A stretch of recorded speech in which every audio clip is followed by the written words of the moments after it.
In my last few videos, we explored Alpine Linux and Tiny Core Linux.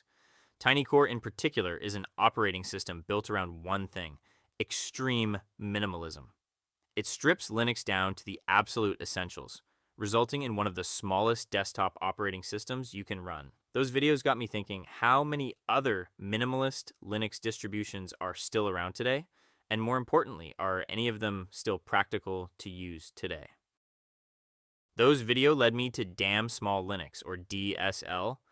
If you've been using Linux for a while, you've probably heard the name. Back in the early 2000s, DSL became famous because the entire operating system fit into just 50 megabytes. At the time, that was incredible. It gave old, forgotten computers a second life and proved that a complete graphical Linux desktop didn't have to be measured in gigabytes. Then, after its last major release in 2008, the project seemed to disappear. For years, many people assumed Damn Small Linux was gone for good. But now it's back. The modern version of DSL is built on antiX 23, one of the best lightweight Linux distributions available today. That means instead of trying to recreate the past, it combines the tiny footprint that made DSL famous with a much more modern and stable Debian-based foundation. And yes, before anyone asks, it's no longer just 50 megabytes. It is now about 700 megabytes able to fit on a CD. This is because modern hardware, software, and web browsers simply require more than they did 20 years ago. Even so, DSL remains incredibly small and is still designed to run comfortably on older computers with modest hardware. So in this video, we're going to find out whether Damn Small Linux still lives up to its legendary name. We'll look at the installation process, the desktop experience, software performance, hardware support, and most importantly, whether this tiny Linux distribution is still worth using today. Let's get started. As usual, the first step is to download the ISO image from the official Damn Small Linux website. Once the download is complete, create a bootable USB drive using your favorite tool, such as Ventoy, Rufus, or Balena Etcher. If you just want to test the operating system before installing it on real hardware, you can also load the ISO into a virtual machine using software like VirtualBox or VMware Workstation. This lets you explore the desktop, test the applications, and see how DSL performs without making any changes to your computer. Once you boot from the USB drive or load the ISO into a virtual machine, you'll be greeted by the Damn Small Linux boot menu. From here, you can simply select the default option to start DSL, or choose alternatives like safe video mode, failsafe boot, or low RAM mode if you're working with older or problematic hardware. You'll also notice the menu mentions that DSL 2024 is based on antiX 23, a lightweight Linux distribution known for its excellent support for older computers. That's one of the reasons DSL is able to run so efficiently on aging hardware while maintaining broad compatibility. So this is the live environment allowing you to explore Damn Small Linux before installing it. Before you jump into the installation, it's worth opening the DSL Frequently Asked Questions file on the desktop. It contains useful information, including the default login credentials. The default user account is demo with the password demo, while the root account uses root as both the username and password. These are handy to know if you're prompted for authentication while using the live system. The documentation also explains how to create a bootable USB drive with persistence directly from within DSL. Persistence allows you to save your files, settings, and installed applications, so they remain available after you reboot, instead of losing everything each time you shut down. DSL even includes its own bootable USB Maker utility, which can use either the live ISO or download a fresh copy from the internet. The utility detects your USB drives automatically, and once you select the correct drive, it creates a persistent bootable USB. Just be sure to choose the right drive, because the process will erase all existing data on that USB device.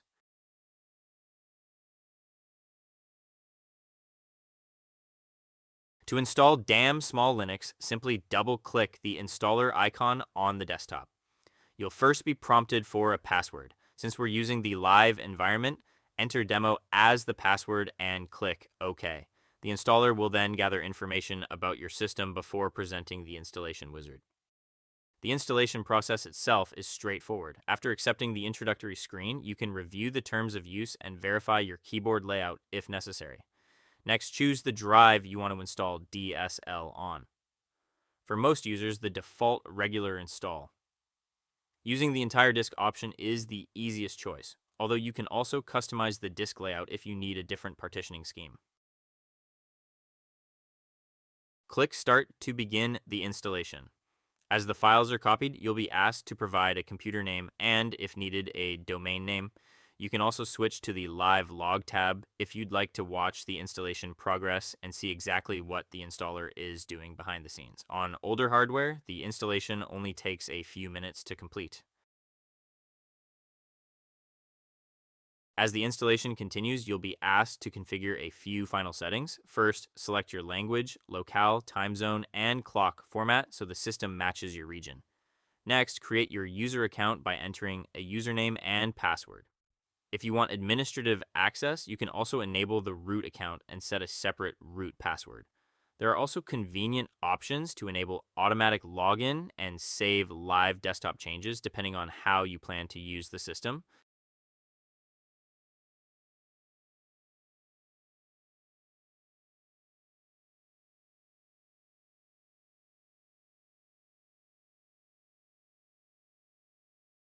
Once everything has been copied to the hard drive and the bootloader has been installed, the installer will notify you that the installation is complete.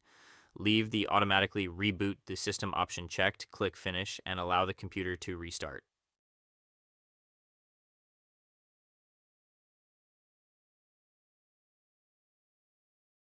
After rebooting, you'll be presented with the login screen. Enter the username and password you created during the installation, and before logging in, you'll notice that pressing F1 lets you choose between different desktop sessions. You can select the standard Fluxbox session for the full experience, a minimal Fluxbox session for even lower resource usage, or the ZZZ Fluxbox session, which is optimized for maximum power saving on laptops. Simply choose the session that best suits your needs, log in, and you're ready to start using Damn Small Linux.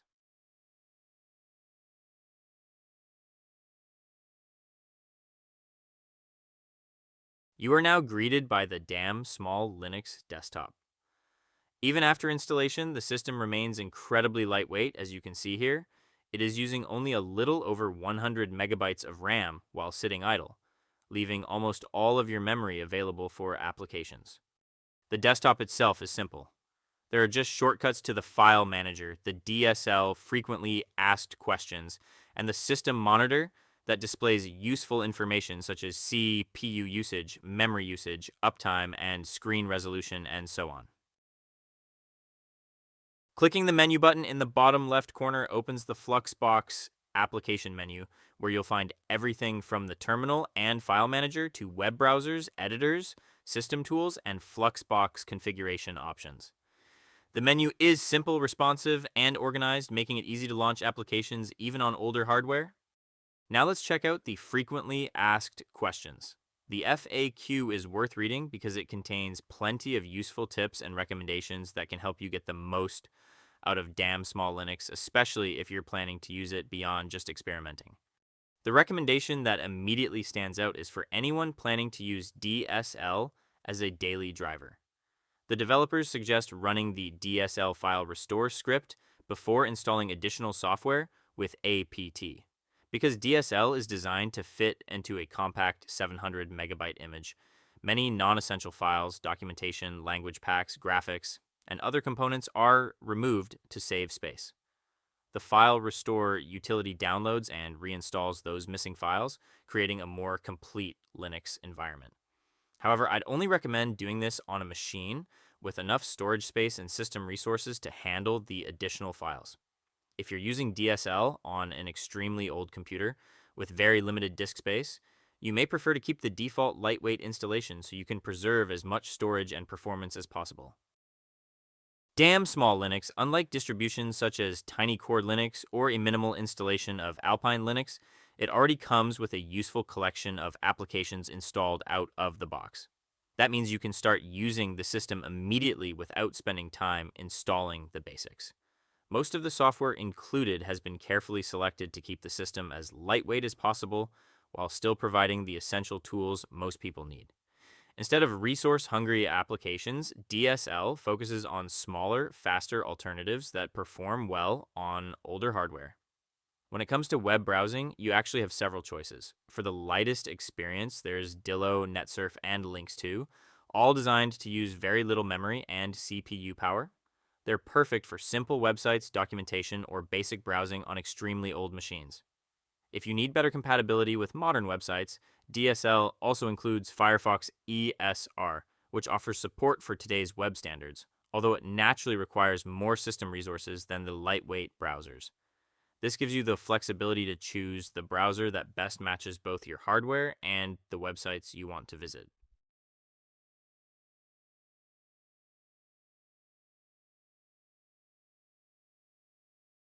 DSL also includes a small but practical collection of Office applications, so you can be productive immediately after installation without downloading anything extra.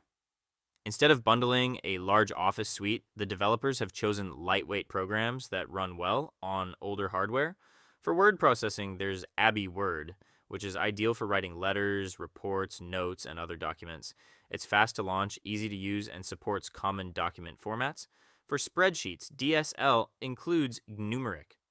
Despite its small size, Gnumeric is surprisingly capable, offering formulas, charts, and many of the features you'd expect from a spreadsheet application while using far fewer system resources than larger Office suites. These applications may not have every advanced feature found in LibreOffice or Microsoft Office, but for basic document creation, spreadsheets, reading PDFs, and everyday productivity, they're more than capable, while keeping the system fast and responsive on older computers. There are also dozens of styles to choose from, ranging from classic blue and gray themes to more modern looking designs, with each style available in different sizes to better suit your screen resolution. Changing the look of the desktop only takes a few clicks, and the new style is applied almost instantly. This lets you personalize the desktop while keeping the system lightweight. Rather than consuming extra resources with fancy effects or animations, these themes simply change the appearance of the window borders, menus, and panels, giving you plenty of visual variety without sacrificing performance. For a distribution focused on older hardware, it's a thoughtful feature that makes the desktop feel a little more personal.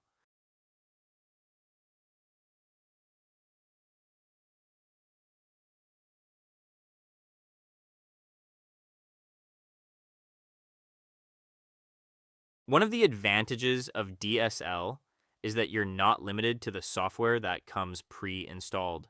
Since it's based on Debian, you can use the apt package manager to install additional applications, just as you would on many other Debian-based distributions. Of course, the applications you choose should match the capabilities of your hardware.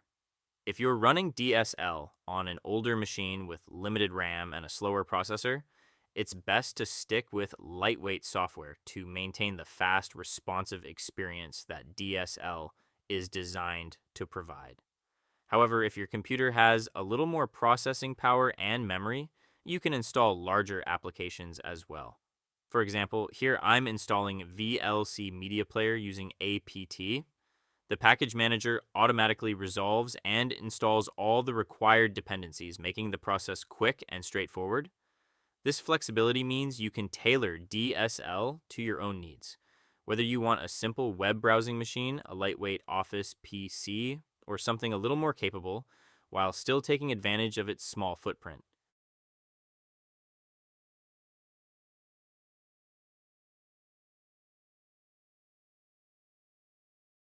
You need to refresh the menu to see a new installed application.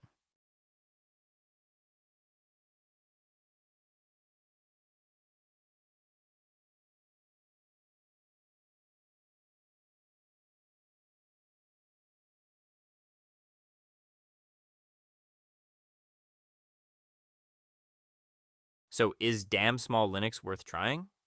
I think it absolutely is, especially if you have an old laptop or desktop that's become too slow for Windows or even heavier Linux distributions.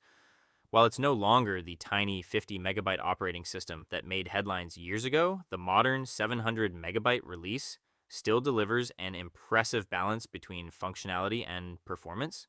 Just keep in mind that modern websites, HD video playback, and resource intensive applications will still be a challenge on very old machines. If your goal is web browsing, document editing, learning Linux, running a small home server, or simply keeping an old computer out of the recycling bin, damn small Linux is definitely worth a look. If you enjoyed this video, don't forget to like, subscribe, and turn on notifications so you don't miss future videos covering Linux distributions, open source software, self-hosting, and practical tech tutorials. Thanks for watching, and as always, I'll see you in the next one.